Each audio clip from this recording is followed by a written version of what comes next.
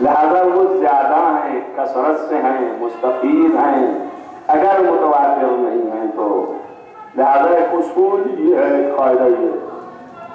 دوسرا اصول اور قاعدہ جو ہے وہ یہ ہے کہ خود کلام کے ظہور سے جو مفہوم نزدیک تر ہوتا ہے اور حقیقت سے قریب ہوتا ہے اسے اخذ کیا جاتا ہے۔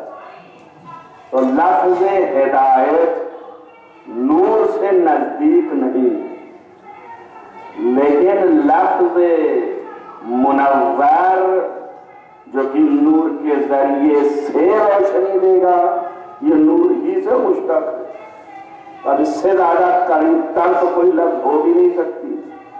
لہذا ان روایتوں کو تقدیم حاصل ہے ان روایتوں پر، اس طرح سے یہ روایات مقدم ہیں ان روایتوں پر۔ یہ دو باتیں۔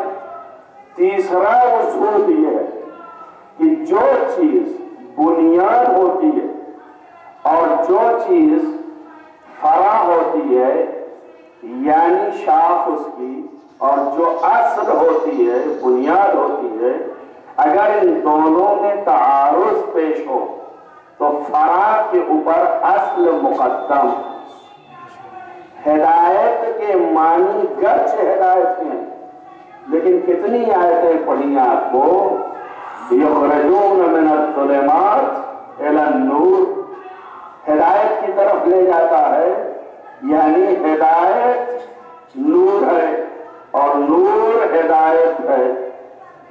تو اس کے معنی ہیں کہ نور کی بھی حقیقت پلٹ کے ہدایت کی طرف ہو، ایسا نہیں ہے۔ کہیں بھی اللہ نے یہ نہیں فرمایا کہ ہر نور ہدایت ہے، ایسا ہے نہیں، لیکن ہر ہدایت نور ہے۔ پر روشن ہوا کہ اس میں حقیقت کیا ہے، معلوم ہوا کہ نور کی حقیقت ہدایت نہیں ہے، مگر خود ہدایت کی حقیقت نور ہے۔ تو ہمیشہ فرع اصل کے اوپر مقدم نہیں ہوتا، اس لیے ہم نے معنی حمل کیا کہ اس کے معنی ہے کہ اللہ نے نور سے منور کیا، اور ان روایتوں سے صرف نظر کیا، اور ان کی بھی تعبیر یہی ہے کہ اللہ اگر ہدایت کرے گا بھی تو انہی نور کے ذریعے سے کرے گا۔ لہذا معنی نور کے منور کرنے کے ہیں، اور منور نہیں ہو سکتا، روشن نہیں ہو سکتا، مگر یہ کہ روشن اسی وقت ہوگا جب روشنائی ہو، اور روشنائی کا نام نور ہے۔ لہذا لازم ہے کہ ایک نور ہو کہ جس کے ذریعے سے وہ کائنات کو روشن کرے، تو اپنی قدرت کاملہ سے ایسا نور خلق کرے کہ جو پوری کائنات میں روشنی دے اور خود کا نور بھی کم نہ ہو۔ نور کم ہونے کا تصور نہیں ہے۔ صلوات پڑھیں محمد والا۔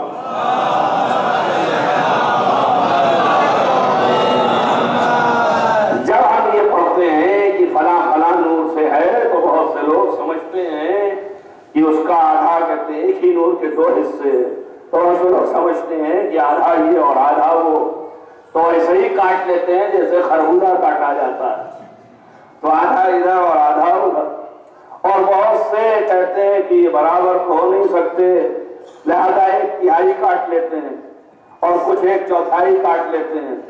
تو اس طرح نور نہیں کٹتا۔ آپ بھی اگر نور کو نور سے جدائیگی دیں اور نصف کریں تو نصف کرنے کا معنی ہی نہیں۔ آپ ایک ہی قندیل سے ہزارہ قندیل روشن کر لیں مگر اس قندیل میں کوئی فرق نہیں ہوگا، اس کا نور ویسے ہی کا ویسے ہی رہے گا۔ اب اس ظرف میں اگر اتنی صلاحیت ہے یہ مادے میں، تو جتنا نور وہ دے رہا تھا اتنا ہی نور یہ بھی دے گا، اور اگر اس میں اتنی صلاحیت نہیں ہے تو جتنا نور یہ دے رہا تھا اتنی نور یہ نہیں دے گا۔ جتنی اس میں صلاحیت ہوگی اتنا ہی دے گا۔ تو اب جب برابر کی صلاحیت بتانا تو وہاں کہا کہ یہ ایک ہی نور کے دو حصے ہیں، جتنی اس میں صلاحیت ہے اتنا ہی اس میں صلاحیت ہے، جتنا اس میں چمک ہے اتنا ہی اس میں چمک ہے۔ اب اسی دو حصے دو، اب اس کا جب 14 کیے تو ایسے ہی بھانت نہیں بنانی ہے کہ آپ ہر کاش کو الگ الگ کریں اور کہیں 14 حصوں میں تقسیم ہو گیا۔ بتانا یہ چاہتے ہیں کہ جتنی صلاحیت اس ایک میں تھی اتنی صلاحیت ان 14 میں ہے، سب برابر کے ہیں۔ اسی لیے نبی نے فرمایا اولنا محمد، آخرنا محمد، اوسطنا محمد وکلنا محمد، سبقنا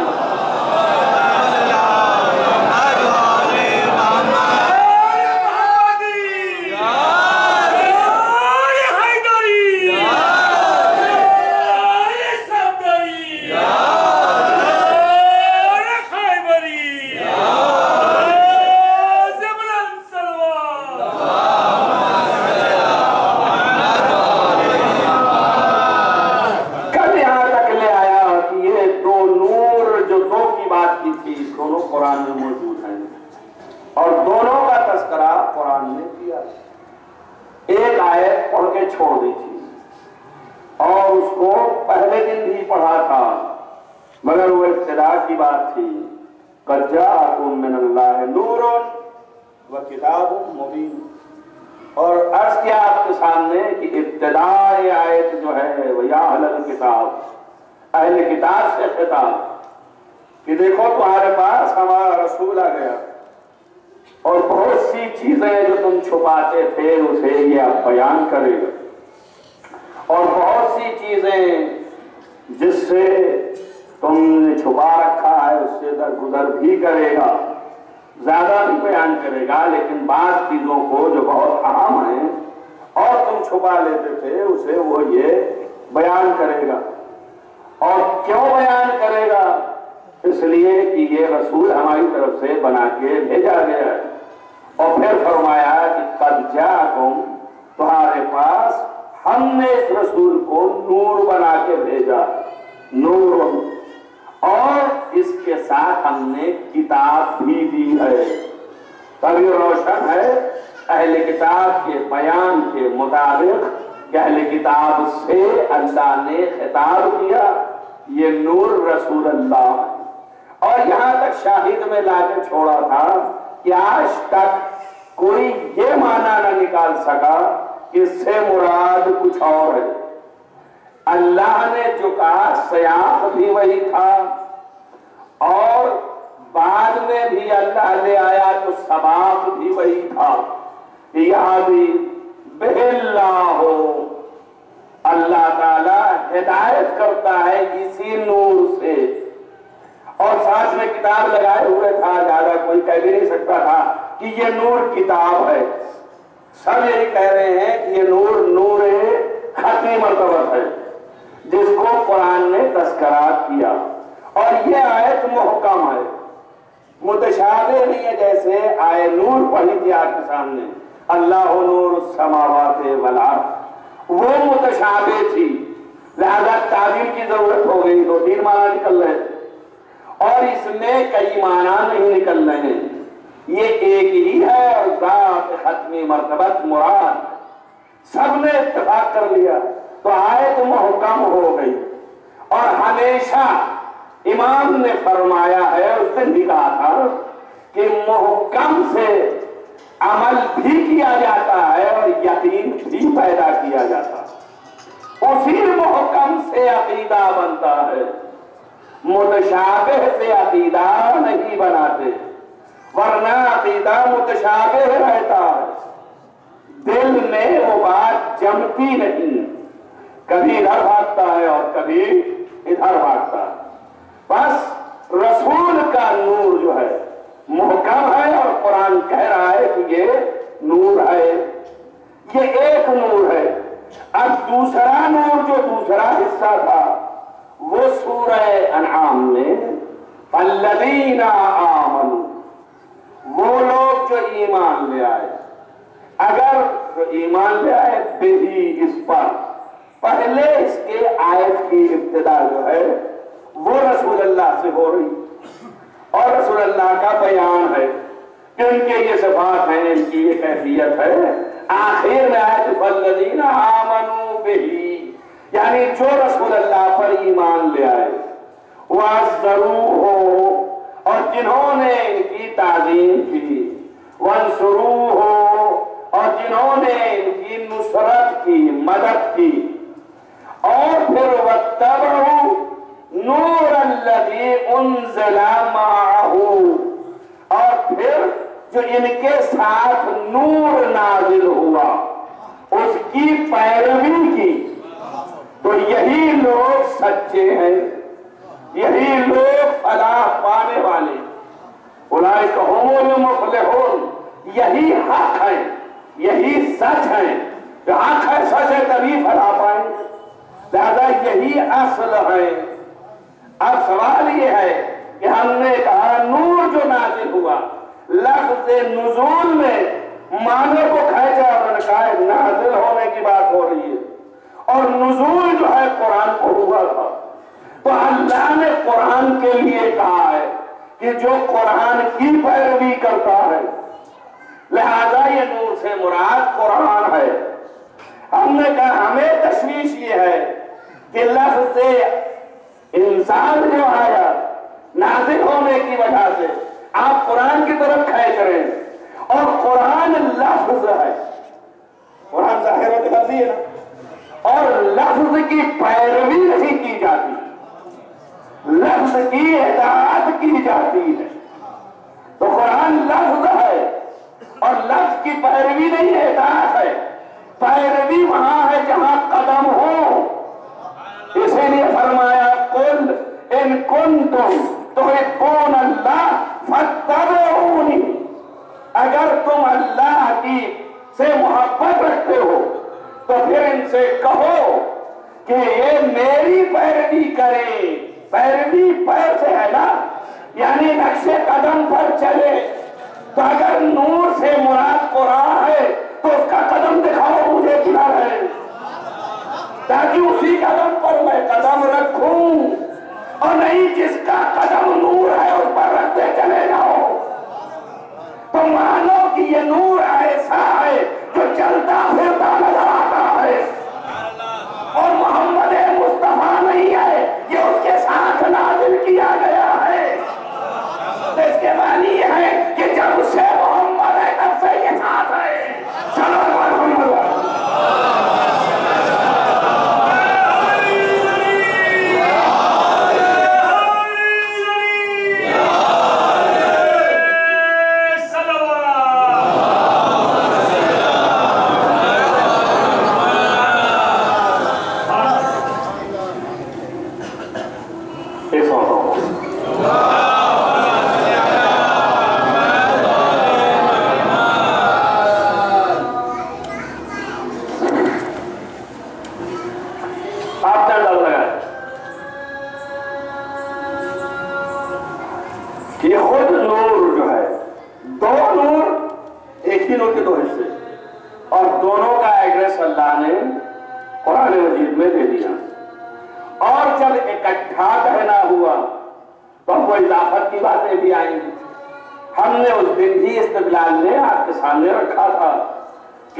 آدم کی خلقت کی اور ان کو خلق فرمایا، اس کے بعد خلق کرنے کے بعد اس نے فرمایا کہ دیکھو جب میں اس میں اپنی روح پھونک دوں، اس میں بھی ذرا مزے کی بات یہ ہے، اگر اتنا ہی کرتا کہ میں اپنی روح پھونک دوں تب بھی میں سمجھتا کہ شاید خود ہی گھس گیا ہوگا، لیکن اس نے کہا کہ من روحی، اب عربی نہ سب جانتے کہ من تمیز کے لیے ہے، یعنی آدھی روح، چوتھائی روح، من ایک حصہ تعین نہیں کتنی، اپنی روح میں سے جب میں روح پھونک دوں تو کیا اپنی روح کو کاٹ کاٹ کے الگ کر رہا ہے؟ اور روح ایسی چیز ہے نہیں کہ وہ کاٹ کاٹ کے الگ کرے. اگر ایک جگہ سے کٹی تو ہمیشہ کے لیے کٹ جاتی. تو اب یہ کیا معنی ہے کہ میں اپنی روح میں سے پھونکوں؟ تو اس کے معنی کچھ سمجھ میں آ رہا ہے کہ اس کی روح ہو سکتی ہے. تو بس معلوم یہ ہے کہ نسبت یعنی میری خلق کی ہوئی روح جو ہے اس نے کا کچھ حصہ جو ہے، بہت سی روحیں خلق کی ہیں میں نے، ہر قسم کی روحیں خلق کی ہیں میں نے. میرا کام سے واضح کرنا ہے، پھیلانا ہے کہ آپ سمجھیں کیا مطلب ہے. یعنی ہم نے بہت سی روحیں پیدا کی ہیں، ان میں سے ایک خاص روح جو ہے، ان میں سے ایک روح جو ہم نے پیدا کیا ہے اور خاص پیدا کیا ہے. پیدا تو آپ کی بھی روح کیا ہے، ہماری بھی روح کیا ہے، ان کی بھی روح کیا ہے، ان کی بھی روح پیدا کی، ان کی بھی پیدا کی، مگر وہ منظور نہیں ہے. وہ تو سب کو دے ہی رہے ہیں. اگر وہی ہے تو اس روح میں فرق کیا ہے؟ نسبت دینے کی ضرورت نہیں. مگر کوئی خاص نور کی خاص روح کی بات ہو رہی ہے کہ یہ خاص روح جو میں نے پیدا کیا ہے، جب اسے میں اس میں ڈال دوں تو پھر تم لوگ سب چھپ جانا اس کے سجدے میں. تو ایک بات یہ بھی سمجھ میں آئی کہ جب خصوصیت رکھتی ہے کوئی چیز تب وہ اپنی طرف نسبت دیتا ہے، اور جب تک عمومیت ہے نسبت اپنی طرف نہیں دیتا. تو اس کا یہ مطلب نہیں کہ عام چیزوں کا خالق نہیں ہے، عام کا بھی خالق ہے، مگر خاص ہونے کی بنیاد پر اس کو نسبت دیتا ہے. اور پھر خصوصیت کیا ہے؟ تم سمجھ لینا حکم سے کبھی علت سے معلول سمجھ میں آتا ہے اور کبھی معلول سے علت سمجھ میں آتی ہے. جب اس نے حکم دیا سجدے میں چلے جانا تو سجدے کی عظمت سے سمجھ لینا روح کی عظمت کو. اگر ہمیں روح کی عظمت بتانا الگ سے ہوتا تو اس کی علت بتاتے. علت سجدہ کیا ہے؟ خصوصیت روح، اور خصوصیت روح کیا ہے؟ سجدے کی وجہ سے. بس آپ معلوم سے علت تک جائیں. کبھی ایسے دیکھنا پڑتا ہے، ہوتا ہے اللہ کیا بھی ہے، اللہ کو پہچانے کیسے؟ ہمارے پاس سوال آیا کہ جب آپ نے کہہ دیا نور ہی نہیں ہے تب ہم کیسے جانے؟ ہم نے کہا ماں فوق نور ہے، ماں برائے نور ہے. اتنا محدود کیوں کر رہے ہو؟ اور آگے بڑھنے کی کوشش کرو. ان کا ہم سمجھے کیسے، پہچانے کیسے؟ آپ نے یہ بھی فرمایا کہ ادراک نہیں کر سکتے اللہ کا، اور جب ہم سمجھ ہی نہیں سکتے تو پھر معرفت کیسے حاصل کریں؟ تو ہم نے کہا آخری جملہ بھول گئے آپ، یہ بھی فرمایا کہ یہ اعتراف کر لینا کہ ہم سمجھ نہیں سکتے یہ خود معرفت خدا ہے. اسے تو بھول گئے آپ. یہی اسی لیے تو معصومین نے فرمایا ہے کہ حقائق تم درک نہیں کر سکتے، پہنچ نہیں سکتے، اور جیسا یہ ترک کر لیا وہ خدا نہیں ہو سکتا، محدود نہیں ہے. لہذا آپ ایک اپنے عجز کا اقرار کیجیے کہ میں یہ کام مجھ سے ہو نہیں سکتا، میں عاجز ہوں اس کو پہچاننے سے، میں اس تک پہنچ نہیں سکتا. تو بس اب کیسے سمجھے، کیسے پہچانے؟ پہنچ نہیں سکتے تو آپ اس سے پہچانیے کہ یہ کس نے بنایا، یہ کس نے بنایا، کس نے رچایا، اور کیسا کیسا بنایا. کہ ایک ایک ذرے پہ آج تک لگے ہوئے ہیں، صدیاں گزر رہی ہیں اور ذرے پر ریسرچ جاری ہے، ابھی تک حل نہیں ہوا. تو بس معلوم یہ ہوتا ہے کہ یہ بننے والی چیز جو کہ ایسی ہے کہ جس کے حدود کو ہم ابھی طے نہ کر پائے اپنی عقل سے، تو اس لامحدود کہ جس نے اس کو خلق کیا ہے، آپ یہ کیسے پتا؟ کہ یہی عاجزی نے بتایا. اگر ہم خلق کیے ہوتے تو ہمیں اندازہ ہوتا کہ ہمارا بنایا ہوا ہے.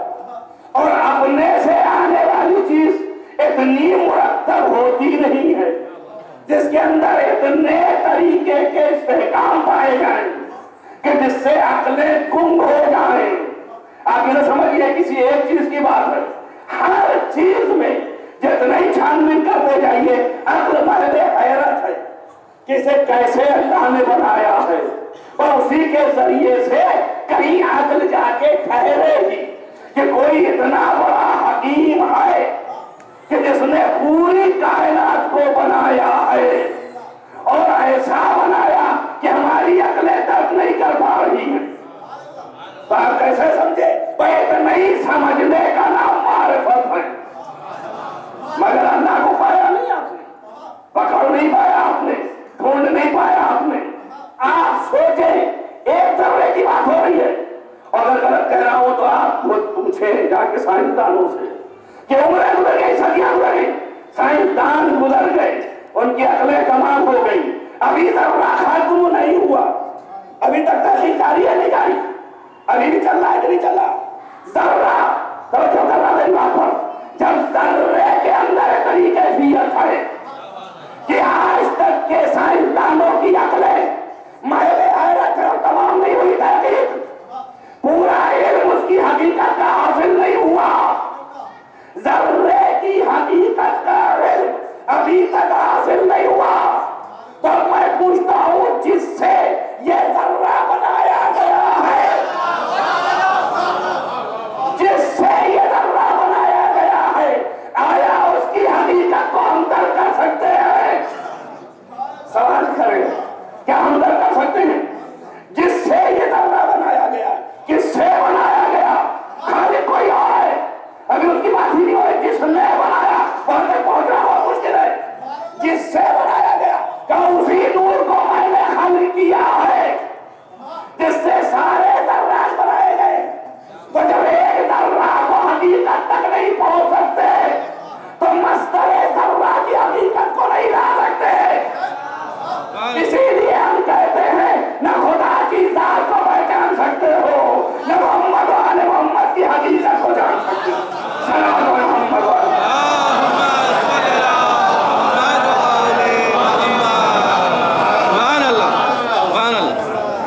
اب ایک بات اور ہے کہ آپ دیکھیں محدودیت کی بات نہیں ہے، صرف بیان اتنا ہے کہ حقائق پہچاننا ہے۔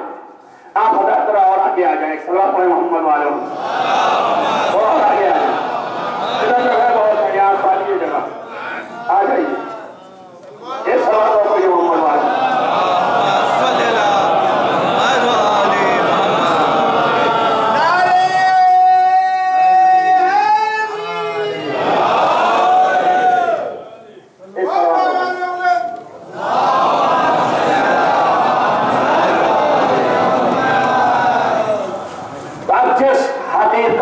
ذریعے سے کائنات کو خلق کر رہا ہے، اس کی حقیقت نور ہے، اسی نور کے ذریعے سے کائنات کو منور کر رہا ہے۔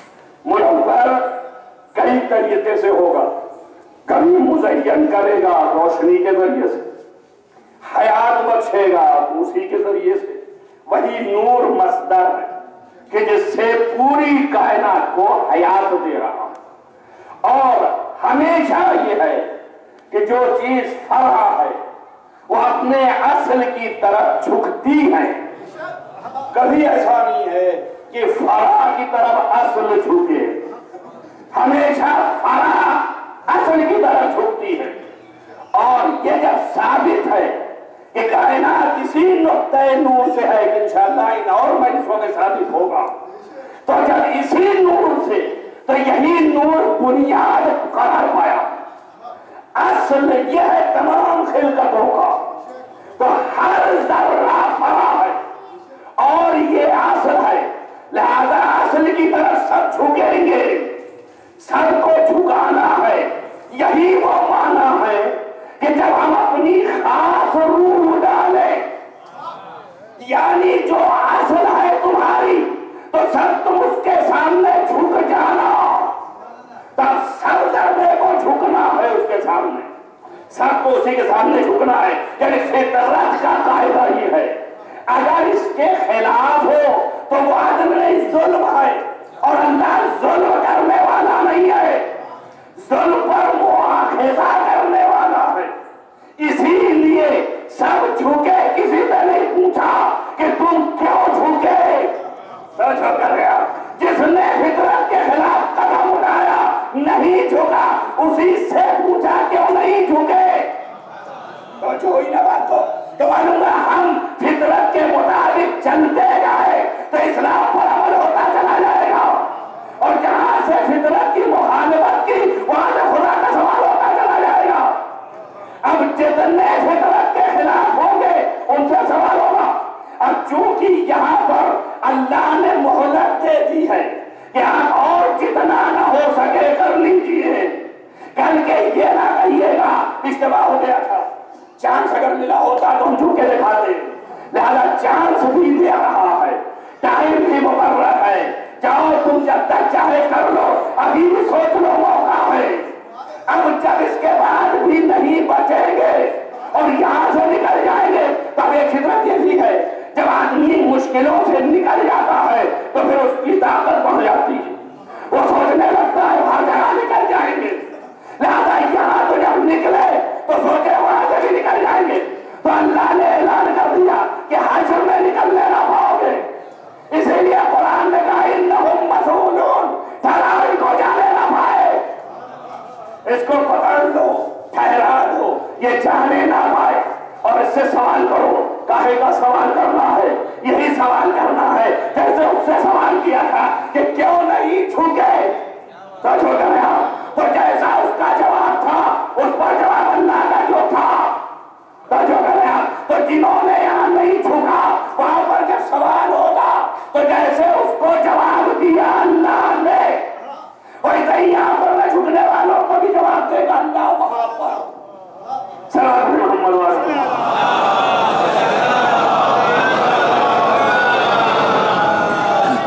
لہذا ہر اصل ہر فرع اپنی اصل کے سامنے جھکے، اعتراف کرے، اپنی بنیاد کو پہچانے، اس کی طرف رجوع ہو، اس کو جانے، اس کا اعتراف کرے، اقرار کرے۔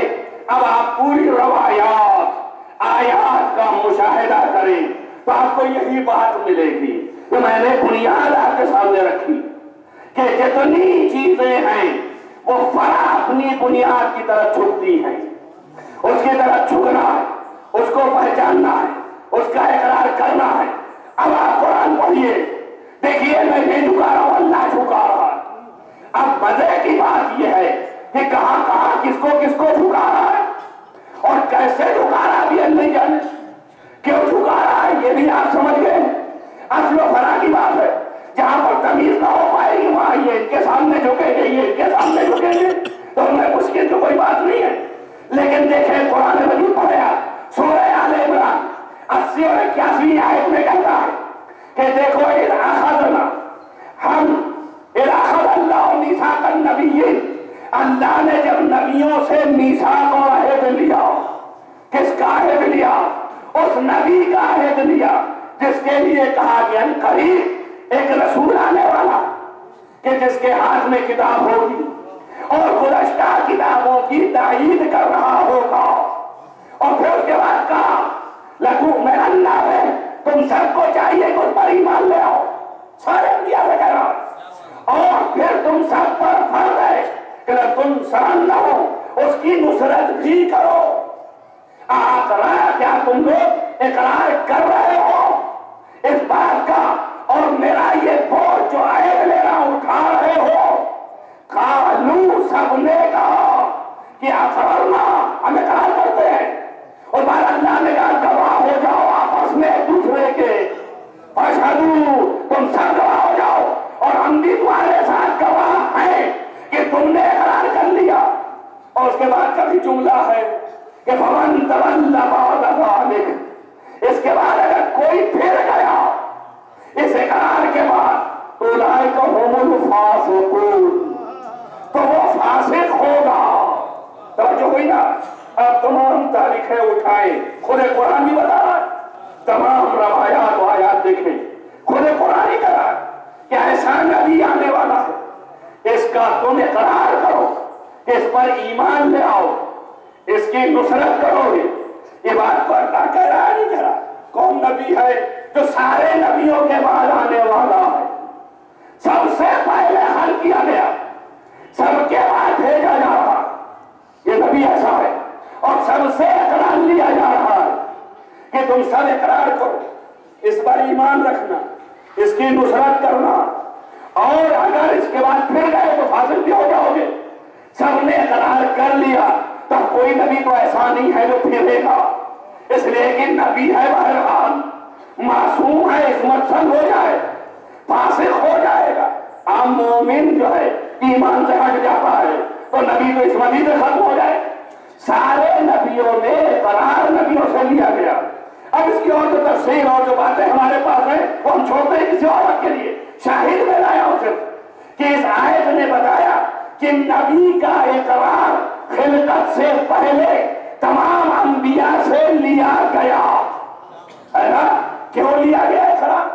اللہ نبی بنا کے بھیج دیتا، آدم تم جاؤ، نوح تم جاؤ، ابراہیم تم جاؤ، موسیٰ تم جاؤ، عیسیٰ تم جاؤ، مگر یہ نہ کہتا اقرار کرو ان کا۔ بات اصل اتنی تھی کہ یہ بنیاد و اصل ہے، اصل کو پہچانوا بھی دیا، ان کی معرفت کا اقرار بھی لے لیا، تو اصل کا اقرار لینا چاہیے، اس کی طرف رجوع ہونا چاہیے، اس کو پہچاننا چاہیے، اس کو ماننا چاہیے، اور اگر اسے نہیں مانا تو جو کرے آپ، یہ ہم سے نہیں خطاب، آپ سے نہیں خطاب، انہی انبیاء سے ہے کہ اس کے بعد فاسق ہو جاؤ گے۔ اب سوچے آپ جو نہ مانے ان کو وہ فاسق ہو جائے گا نبیوں میں، سوچ رہے نا۔ اب اس سے زیادہ میں کیا باتیں کروں، بولوں تو زبان پکڑ لیں گے آپ۔ انبیاء میں اگر نہ مانے اس کو تو نبی فاسق ہو جائے تو مومن تو بدل گیا ہو جائے گا فاسق۔ اگر کوئی مومن کہے کہ ہم کو شک ہو رہا ہے ان کی نبوت میں، تبھی کیا اس کا ایمان باقی رہ جائے گا؟ آپ نے آتی ہے کھول دے کے سوال پڑھنا پڑا۔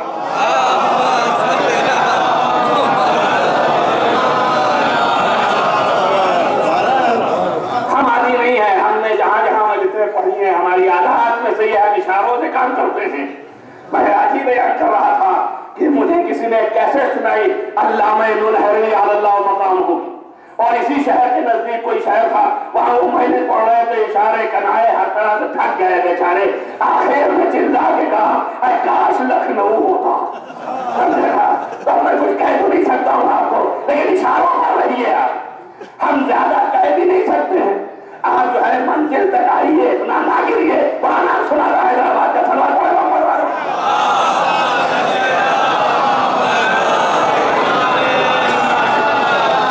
اور ذہن کو مربوط رکھیے، میں صرف یہ چاہتا ہوں کہ آپ استدلال پر رہیں، اور استدلال میں بھی ایسا نہ ہو جائے کہ ہمارے جانے کے بعد کہے وہ عقلی تھا، قیاسی تھا، یہ تھا، وہ تھا۔ اب آیت اور روایت بھی ہے، لیکن روایت کم ہے، آیت ہی زیادہ، آیتوں پر رہیے آپ، نہ استدلال قیاسی رہے نہ ظنی رہے، آپ جسے قطعی مانے وہ ہم قطعی لاتے ہیں۔ تو یہ ثابت ہو گیا کہ نبی کا اقرار سارے انبیاء سے لیا گیا، اور سارے نبیوں نے اقرار کیا۔ اب سارے نبی جب اقرار کر لیے تب پھر اللہ نے نبوتیں دی، ایسا ہی ہے نا؟ یہ آیت یہی بتا رہی ہے نا، نبی کی نبوت کا اقرار یہ سارے انبیاء نے کیا، اور جب اقرار کر لیا تب پھر اس دنیا میں نبی بنا کے بھیجے گئے، ہے نا؟ ایسے ہی ان کی روحوں سے اقرار لے لیا گیا۔ اب سارے انبیاء اقرار کیے اور ساتھ میں تمغہ یہ بھی لگا دیا کہ یہاں ہو یا وہاں ہو فرق نہیں کرتا، جو بھی پھرا ان سے وہ فاسق ہو جائے گا، اس لیے کہ وہاں اگر پھرا تو اس کے صدق کا کوئی معنی ہی نہیں ہے، پھرنا یہی زیادہ ہے۔ اگر یہاں پھرا تو فاسق ہو جائے گا، نبی کی نبوت بھی گئی اور اس کا ایمان بھی گیا، لہذا ایمان بھی باقی ان نبی کی وجہ سے، نبوت بھی باقی ان نبی کی وجہ سے۔ اگر یہ نبی تھا بنا کے بھیجا بھی جا رہا ہے، اس کے بعد یہاں آنے کے بعد اگر اس نے انکار کیا ان کی نبوت کا تو اس قرآن کے نص کے مطابق فاسق ہو جائے گا، ہو جائے گا کہ نہیں ہو جائے گا؟ اب جب ہو جائے گا تو ہم کہیں یا اللہ تجھے تو مانتا ہے، یہ تیرا تو چاہنے والا ہے، تیرا تو نبی ہے، اب چھوڑ دے۔ تو جو کرے میری بات پر تو اللہ جواب دے گا شرط لگائی تھی کہ اس کی نبوت سے کھولنا نہیں۔ پتہ نہیں آپ کو ذہن پہنچا کہ نہیں پہنچا؟ تو بات سمجھ میں آئی کہ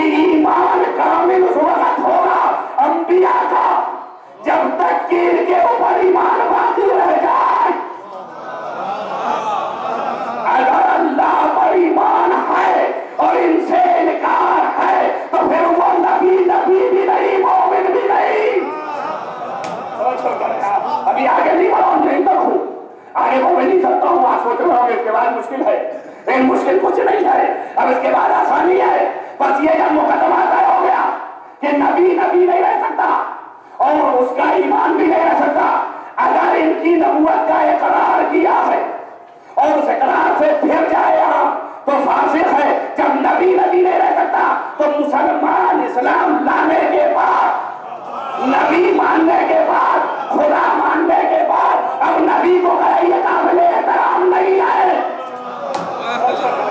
آیا وہ مسلمان ہے وہ فاسقون.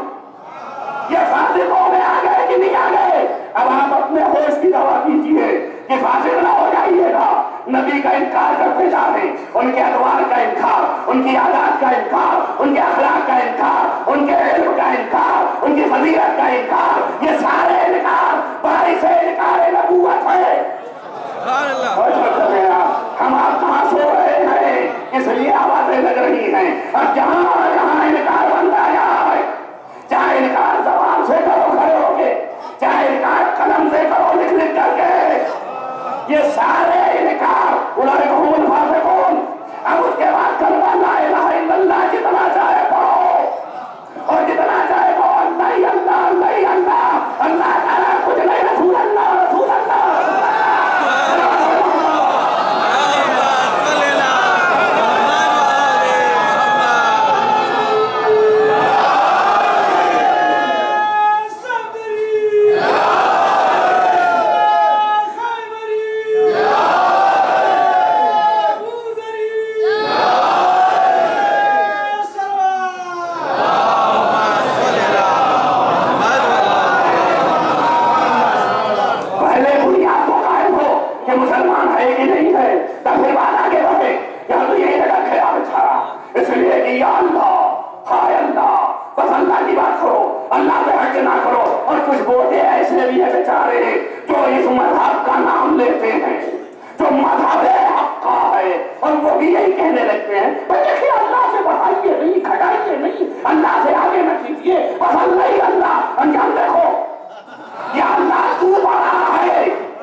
لیکن اس کے بعد والی چیز جس پر نبی بھی پھنسا، سارے انبیاء اس کے انکار پر فاسق ہیں، اور اس اقرار سے اگر پھرے بغیر، اب ایک اقرار نبی سے ملے گا، اب پھر قرآن اٹھائیے، قرآن مجید سورہ احزاب 7ویں آیت فرماتا ہے اذ اخذنا میثاقهم من النبیین، ہم نے نبیوں سے جب ان کے میثاق لیے، ان سے عہد لیا، ان سے اقرار لیا، ومن کا، اور آپ سے بھی ہم نے لیا تھا، یاد ہوگا؟ اب یہ ملکہ کدھر لے جاؤ گے؟ ہم کئی خطاب میں اہل بیت کو لے جاتے ہیں، تبلیغ جاتے ہو، رسول اللہ آنا ہے، اب یہاں جس کو ہم لے جائیں کس سے کہہ رہا ہے اللہ کا، جس کے اوپر نازل ہو رہا ہے، خطاب کس سے کر رہا ہے؟ اسی سے کہہ رہا ہے نبیوں سے ہم نے میثاق لیا، ومن کا، اور تم سے بھی عہد لیا، یاد ہوگا؟ ومن نوح وابراہیم واسماعیل وموسیٰ وعیسیٰ ابن مریم۔ توجہ کریں، عجیب ہے، ابراہیم کے باپ کا نام نہیں آیا، ماں کا بھی نام نہیں آیا، نوح کے ماں کا نام نہیں آیا، موسیٰ کے نام کا ماں کا نام نہیں آیا، جب عیسیٰ کا نام لیا تو مریم کو لے آیا، کہ عیسیٰ ابن مریم، ان سب سے ہم نے عہد لیا ہے۔ توجہ کریں آپ، خالق ہے، پھر پڑھتا ہوں، آپ پھر آل عمران میں جائیں، وہاں کہتا ہے اذا اخذ اللہ میثاق النبیین، ایک ہی دفعہ کہا ہے اللہ نے میثاق لیا، عہد لیا، دوسری دفعہ نہیں کہا۔ اب یہ اللہ ہی جانے کیوں نہیں کہا، لیکن اتنا تو بتایا کہ انبیاء تلے ہیں اس پر اگر پلٹ جائیں تو ہے بڑا وزنی، مگر دوسری دفعہ میثاق نہیں کہا۔ لیکن اس آیت میں آنے کے بعد جب ان سے عہد لیا تو کہا وَأَخَذْنَاهُم مِيثَاقًا غَلِيظًا، ہم نے ان سے بہت سخت عہد لے لیا ہے۔ سوچو کرے آپ، سخت کے معنی کیا ہے؟ سخت کے معنی یہ ہے کہ اب اگر اس کو انکار کر دیا، اب سب تو نرم تو آپ جانتے ہیں نا، یہ روزانہ ہاتھوں سے چھوتے رہتے ہیں، ایک سخت ہے ایک نرم ہے، مل رہے ہیں، ان سے ملنا ہے، لوٹے یا کہیے تو بڑا سخت ملا جاتی، اب بات کو ماننے کو نہیں تیار ہے، سخت ہوا کہ نہیں سمجھ میں آیا، اور دوسرے سے گئے نکل کے آئے، کہیے ارے کیا کہنا، بڑے پولائٹ، کیا کہنا، بڑے نرم ہے، ویسے ہی کہا سخت ہم نے عہد لیا ہے، یعنی ایسا کہ اس کے بعد ہمارا غضب ہی غضب رہے گا۔ اللہ اکبر، پہلے والے میں کچھ نرمی بھی ہو سکتی ہے، لیکن اس میں نرمی کا تصور نہیں ہے۔ میری بات کو اگر ضائع نہ ہونے دو، میثاقاً غلیظا، ایسا عہد لیا ہے جو بڑا سخت ہے۔ تو اب کیا سختی ہے؟ یعنی اتنا سخت ہے کہ کسی ایک کی نہ بھی سنے گا۔ توجہ کریں، اس لیے کہ جب آدمی بڑا سخت ہوتا ہے تو اس کے سننے کے لیے کوئی نہ کوئی نرم گوشہ ڈھونڈنا پڑتا ہے، اور نرم گوشہ کیا؟ ان کا سفارشیں لگاؤ، یا کس سے لگوائیں، کہ ان کے اپروچز زیادہ ہیں، ان کے پاس جاؤ۔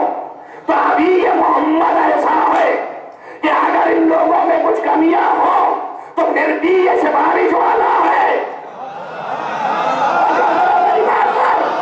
تو سب دوڑیں گے کہ سرکار غلطی ہو گئی، معافی یہاں سے چاہتے سفارش لگائیے، لیکن جب یہ خود بھی ویسے ہی ہو گیا تو کوئی سفارش کرنے والا بھی نہیں ہے، تو میں سخت ہو گیا، اب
میثاقا غلیظا، تو سارے انبیاء کی نبوت ٹھہری ان کے اوپر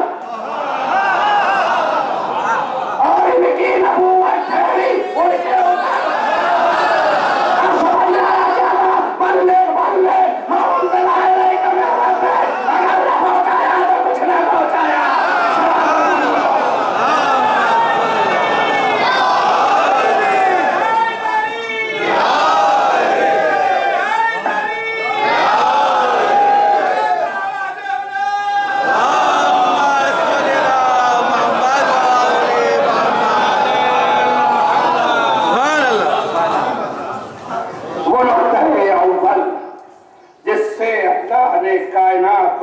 مزین اس نقطے کے دو حصے، اسی کو دوسری جگہ اس کو مانو وَاتَّبَعُوا النُّورَ الَّذِي أُنزِلَ مَعَهُ، اس کی پیروی کرو، ان سے بھی اقرار ان سے بھی اقرار، تمام انبیاء اقرار۔